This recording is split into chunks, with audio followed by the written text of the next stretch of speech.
Hi, I'm Angela Hardy, resident kinesiologist at Cloud9 in Johannesburg. I want to talk today about internal languaging. This is something that is so important in our daily lives, something that, frankly, if you can get it right, if you can work on your internal languaging and develop a way of understanding, of changing, of improving the way that you language to yourself, you can create immense changes in your life for the better. So internal languaging is basically about that little voice in your head that speaks to you. It's like that other self. Sometimes it sounds like your mother or your father, sometimes it's just that voice in your head that is yourself. And often people have a very critical voice inside themselves, very demanding, very critical, quite nasty and mean even. And a lot of the time we actually think that it's necessary to have this nasty, mean, demanding, critical voice in our heads because we think that that's what motivates us to move forward. It's the thing that pushes us to be better. But the truth is that when you have this nastiness going on inside your head, when you have this critical, judgmental side going on inside your head, it draws your energy. It sucks you dry. And when you have this lack of energy, you have a lack of motivation. You have a lack of the love for what it is that you're doing. And so what we want to develop is an internal voice that is encouraging and motivating. Yeah, we can still recognize when we have failed at something, when we haven't succeeded in doing something perfectly. And we can still address that.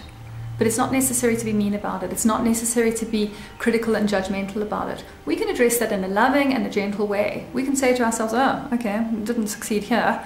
Need to do better next time. We don't have to be rude about it. We don't have to be nasty about it. We don't have to say we're stupid and I can never get anything right and I always fail at everything, and this is not necessary and it's not useful and it's not empowering.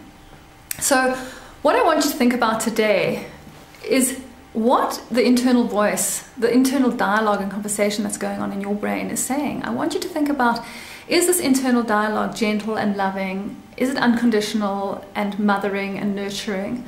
Or is the internal dialogue critical and harsh and mean and nasty?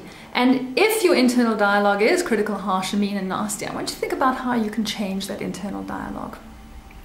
And I'm going to give you some suggestions about changing it, because really the internal dialogue is often quite habitual. It's often has a way of expressing things that we barely even notice. And so you might find that you say something to yourself habitually that doesn't work for you. I had somebody come stay with me the other day who must have said to me 5 times a day, life is hard, Ange. It's hard, it's hard, it's hard. Well, I can tell you that after saying that to me 5 times in one day, I thought I was going to die of exhaustion. I was tired. And so what could have been better for her to say than life is hard, hard, hard? Yes, she believes that life is hard, life needs work. And so if she was to just say, well, life is easy, life is easy, life is easy, she'd find it very difficult to relate and to believe herself. So she needs to find something that she can say around what life is that will be more empowering for her, more raising of her energy. And so the suggestion was that she say something like, life is challenging. Life is challenging, life is challenging, it's challenging, it's challenging. And life is challenging, but challenging implies that it's something that you can live up to, something that you can rise to. And actually for me, challenging is something that could be fun and exciting and motivating. So life is challenging does not completely deny that sometimes life is hard, but it's not hard. It's something to work towards. And so saying something like life is challenging is much more empowering than saying life is hard. So I want you to think about how you use words in your own head and how you say things to yourself and what kinds of things you say to yourself. And are you critical and judgmental and mean to yourself? Or are you saying something that is corrective but empowering to yourself? And so I had a client once who said things like, oh, you're so stupid, I'm so stupid, I'm so stupid. You know, you didn't do that right. And she was a very talented woman, and she was very demanding on herself, and she had very high expectations.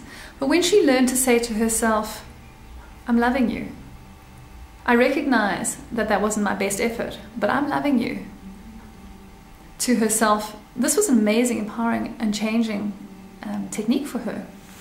And so I want you to find that thing that you can say to yourself. And I want you to listen to what's going on in your head. And when you hear yourself say something judgmental or harsh, Think about what you can say instead. Something tender and loving. That's our message for today. Enjoy.